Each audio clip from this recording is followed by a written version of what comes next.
नमस्कार. आज आपण एका महत्त्वाच्या आणि संवेदनशील विषयावर बोलणार आहोत. घटस्फोट.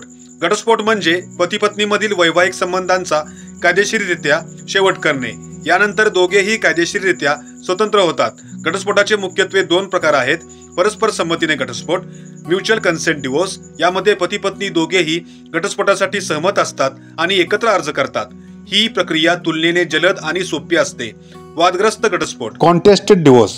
यामध्ये एक पक्ष घटस्फोटासाठी मागणी करतो तर दुसरा सहमत नसतो किंवा काही मुद्द्यांवर मतभेद असतात. यात क्रूरता, व्यभिचार, परित्याग यांसारखी कारणे असू शकतात.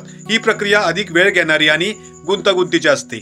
घटस्फोटाच्या प्रक्रियेमध्ये काही सामान्य पायऱ्या असतात. याचिका दाखल करणे. घटस्फोटासाठी न्यायालयात अर्ज म्हणजेच याचिका दाखल केली जाते. सलोख्याचा प्रयत्न. न्यायालय अनेकदा पती पत्नीमध्ये समेट घडवून आणण्याचा प्रयत्न करते. सुनावणी, हिअरिंग्स. दोन्ही पक्षांचे म्हणणे ऐकून घेतले जाते. पुरावे तपासले जातात. अंतिम निर्णय, फायनल डिक्री. सर्व बाबींचा विचार करून न्यायालय घटस्फोटाचा अंतिम आदेश देते. यात मुलांचा ताबा, पोटगी आणि मालमत्तेची विभागणी यांसारख्या गोष्टींचा समावेश असू शकतो. वादग्रस्त घटस्फोट निकाल लागायला बराच कालावधी आयुष्यातला निघून जातो. त्यात मुलींच्या बाजूने कायदे असल्याने चूक नसूनही पुरुषांवर अन्याय होत राहतो. या उलट जर परस्पर संमतीने घटस्फोट होणार असेल तर मंजूर होण्यास 6 महिने थांबण्याची मर्यादा आहे.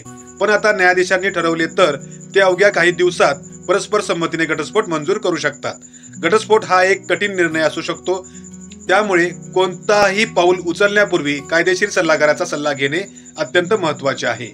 पुढील वेळी आपण घटस्फोट मंजूर झाल्यानंतर त्या संबंधित कागदपत्रे कशी मिळवायची याविषयी माहिती घेऊयात. व्हिडिओ पाहिल्याबद्दल धन्यवाद.